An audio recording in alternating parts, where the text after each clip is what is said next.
ముందుగా అందరికీ శ్రావణ మాసం వరలక్ష్మి వ్రత శుభాకాంక్షలండి. ఈరోజు వరలక్ష్మి వ్రతం అయితే చేసుకున్నారా అందరూ? మేమైతే ముందు రోజు నుంచే వరలక్ష్మి వ్రతాని కోసం ప్రిపరేషన్స్ అయితే స్టార్ట్ చేశాము. సో ఎక్కడ స్కిప్ చేయకుండా వీడియో లాస్ట్ వరకు చూసేయండి. Hi friends, welcome to Eshwar Lucky vlogs. మేమైతే వరలక్ష్మి వ్రతం కోసం ఏమేమి చేశాము, అలాగే ఎన్ని ప్రసాదాలు, పూజ ఇవంతా మీతో షేర్ చేసుకోవాలనిపించింది. అందుకే ఇలా వీడియో అయితే తీసుకున్నాను.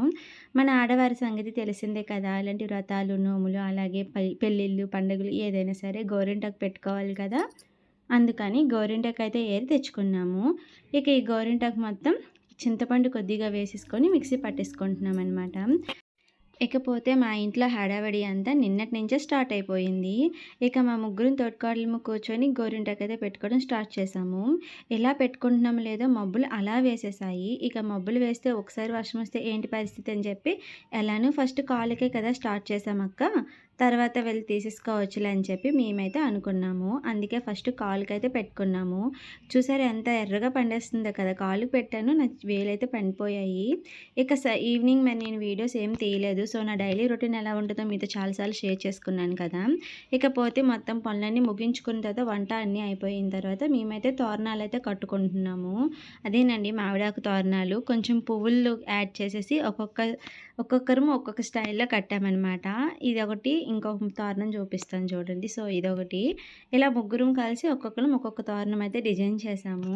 ఇక మార్నింగ్ వరకు ఎందుకు, మళ్ళీ మార్నింగ్ లేచాక హడావిడి పనులు ఉంటాయి కదా అని చెప్పి ముందుగానే కట్టేసాము. ఇక నైట్ మొత్తం పనులన్నీ ముగించుకున్నాక చేతులకైతే గోరింటాకు పెట్టుకున్నాము.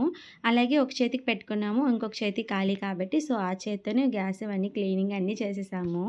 ఇక మామూలు శుక్రవారం వస్తేనే కనుక మనము పొయ్యి దగ్గర పసుపుతో ఇలాగ ముగ్గు అయితే పెట్టేసుకుంటాను కదా. అలాంటిది ఇప్పుడు వరలక్ష్మి వ్రతం చేసుకుంటాము. మార్నింగ్ లేచి పొయ్యి క్లీనింగు, ఇలా బొట్లు పెట్టుకోవడం ఇంకా పెద్ద పని అయిపోతుంది కదా. అందుకని నైట్ టైం మొత్తం క్లీన్ చేసేసుకున్నాము. ఇక ఈలోపు వీడియో ఎలా తీయాలని ఆలోచించాను. ఎందుకంటే నేను ఒక చేత్తో తీస్తూ ఒక చేత్తో షూట్ చేసుకుంటా, అదే ఇలా చేసుకుంటాను కదా. కాకపోతే ఎలా చేద్దాం అనుకునేసరికి మా అల్లుడైతే వచ్చాడు. సో వాడికి అప్పచెప్పాను ఈ వీడియో పని ఈరోజు. వాడైతే తీసేశాడు. ఇక మొత్తం కంప్లీట్ అయిపోయిన తర్వాత నేనైతే ఒక చిన్న షార్ట్ అయితే తీసుకున్నాను. ఇక మార్నింగ్ 4:30 అయింది. లేచేసి ఇక పనుల్లో స్టార్ట్ అయిపోయాము మేమైతే. ఇక 4:30కి లేచి ఫ్రెషప్ అయిపోయి ఇక మొత్తం ఇల్లు గుమ్మలన్నీ తుడుచుకొని కల్లాపు చల్లేసుకొని ముగ్గులు పెట్టేసుకొని ఇదే ఒక సగం పని అయిపోయింది. అదేంటో నా చిన్న కూతురు ఎప్పుడు 6కి లేచేదాయి. ఈరోజు నేను 4:30కి లేచాను, తను కూడా లేచిపోయింది. స్టిల్ ఇప్పటి వరకు పడుకోకుండా వ్రతం అయ్యేంత వరకు మమ్మల్ని అంటే మధ్య మధ్యలో ఏడుస్తూ అల్లరి పెడుతూనే ఉందన్నమాట. సో తన్ని చూసేసుకుంటూ ఈ పనులు చేసుకోవడం కొంచెం అయితే కష్టమైపోయింది. ఇక మార్నింగ్ అయితే అందరం ఒక్కొక్కరం ఒక్కొక్క పనిలో ఉంటాము. పనులన్నీ అయిపోయిన తర్వాత పాపనైతే మా అత్తమ్మ చూసుకుంది. ఇక మార్నింగ్ మాత్రం తనకి ఒక దగ్గర ఉంచుతూ మళ్ళీ ఇలా బొట్లు పెడుతూ ముగ్గు పెడుతూ చాలా టైం అయితే అయిపోయింది.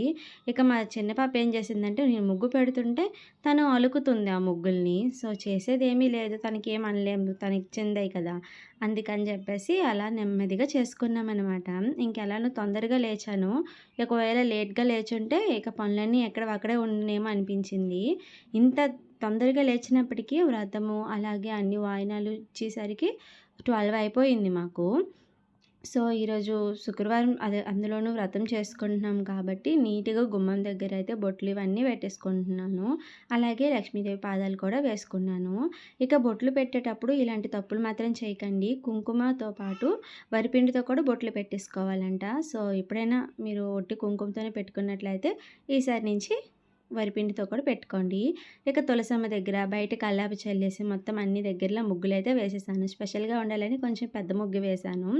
ఇక నైటే వాయినాల కోసం శనగలు, అలాగే ప్రసాదం కోసం కూడా శనగలైతే నానబెట్టేసాము. సో అవి వాటిని ఇప్పుడు ఉడికించేసుకోవడమే. జస్ట్ ఇవి అంటే శనగలు సతాలిస్తాం కదా. సో ప్రసాదానికి సరిపోతాయి కాబట్టి నార్మల్ గిన్నెలో పెట్టేసాము. ఇక వడపప్పు కోసం అయితే పెసరపప్పు నానేసాను. అలాగే మినపప్పు రాత్రే నానేసాము. గారెలు వేసుకునే ముందు కడిగేసుకుంటే సరిపోతుంది. ఇక వాయినాలు ఇవ్వడం కోసం కాబూలి శనగలు. ఈలోపు శనగలైతే ఉడికిపోయాయి. అవైతే జిబ్బులో వేసేసి వాటర్ అంతా ఇంకేలాగా వేసుకున్నాను. ఇంకోవైపు రైస్ ఉడికిపోయింది కాబట్టి మా అక్క అయితే 2 ప్లేట్లలో సర్దేసింది. ఒకటి దద్దోజనంకి, ఇంకొకటి పులిహోరకి. యాక్చువల్లీ అంటే రైస్‌తోని మొత్తం 3 అనుకున్నాము. కాకపోతే ఇంతకు ముందు అంటే ముందు వారము బెల్లం పరమాన్నం చేసాం కాబట్టి ఈ వారం వారం అది వదిలేసి మిగిలినవి చేసుకుందామని చెప్పేసి అమ్మవారికి ఇష్టమైన ప్రసాదాలు అన్నీ చేసుకుందామని అనేసి అనమాట. అందుకనే ముందు వారం చేశామనని ఈ వారము అన్నంతోని బెల్లం పాయసం అయితే స్కిప్ చేసేసాము. దానికి బదులుగా సేమియా పాయసం అయితే పెట్టేసాము.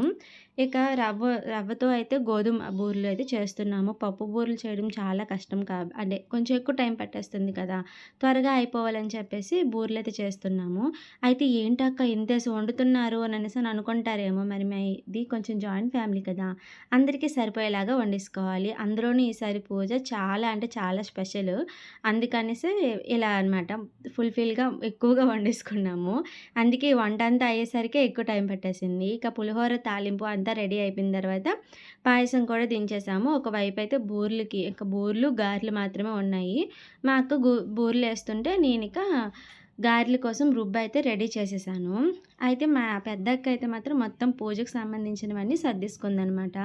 ఇలా వంటలన్నీ తెచ్చేసరికి మాకు టైం సరిపోయింది. మేమైతే బెల్లం గారెలు చేసాము. సో, అవి వేగిన తర్వాత పాకంలో వేసుకోవడమే. ఇక పూజ దగ్గరికొచ్చేసి ఇంకేమైనా హెల్ప్ చేద్దామని అనేసరికి మా పెద్దక్క అన్నీ రెడీ చేసేసింది ఇక్కడ. అంటే దీపపు కుద్దులు, అలాగే వాయినాలు, ప్రసాదాలు అన్నీ తెచ్చి ఇక్కడ పెట్టేసాము. దీపపు ఒత్తులు, తాంబూలాలు అన్నీ అనమాట. ఆల్మోస్ట్ పూజకి ఏమేమి కావాలో మండపం అన్నీ సిద్ధం చేసేసుకుంది. సో, మేమొచ్చి రెడీ అయిపోయి వచ్చి ఇక కథ చదువుకొని వ్రతం అయితే కంప్లీట్ చేసేసుకోవడమే. ఇక నేనైతే చిన్న వీడియో తీసుకుందామని చెప్పి ఫస్ట్ వీడియో అయితే తీసేసుకొని ఆ తర్వాత రెడీ అయిపోయాననమాట. సో, మీకు మొన్న చూపించాను కదా! నేను శారీ ఇలా మీషోలో ఆర్డర్ పెట్టేసుకున్నాను అనేసి. సో, ఆ శారీ అయితే నేను కట్టేసుకున్నాను. ఇక మా అక్క వాళ్ళు కూడా రెడీ అయిపోయి వచ్చిన తర్వాత పూజ అయితే స్టార్ట్ చేసేసాము. పూజ మాత్రం ఈసారి చాలా అంటే చాలా బాగా చేసుకున్నాము ముగ్గురము కలిసి. ఎటువంటి ఇది లేకుండా ప్రశాంతంగా అయిపోయింది ఈసారి పూజ మాత్రం. వాయినాలు కూడా వెంటనే ముత్తైదువులకు పిలిపించేసి వాయినాలు కూడా ఇచ్చేసాము. వాయినాల దగ్గర మాత్రం ఇలా అంటే నాకు చాలా ఇష్టం. పుచ్చుకుంటున్నామా వాయిన, మూడు పుచ్చుకుంటున్నామా వాయిన, ఇస్తున్నామా వాయిన, పుచ్చుకుంటున్నామా వాయిన, ఇస్తున్నమ్మా వాయినం, చేసుకుంటున్నామా ఇస్తున్నమ్మా వాయినం. చేసుకుంటున్నామా. మీకు ఇలా అనడం ఇష్టమేనా? కామెంట్ చేయండి. ఇలా 3 సార్లు అనేసి ఇచ్చుకోవాలి. ఇక లాస్ట్‌లో ఫోటోషూట్ లేకపోతే ఎలా? సో, ఫోటోషూట్ అయితే చిన్నగా చేసుకున్నాం. మరి మీ ఇంట్లో వ్రతం ఎలా జరిగిందో కామెంట్ చేయండి. సరే మరి నెక్స్ట్ వీడియోలో కలుసుకుందాం.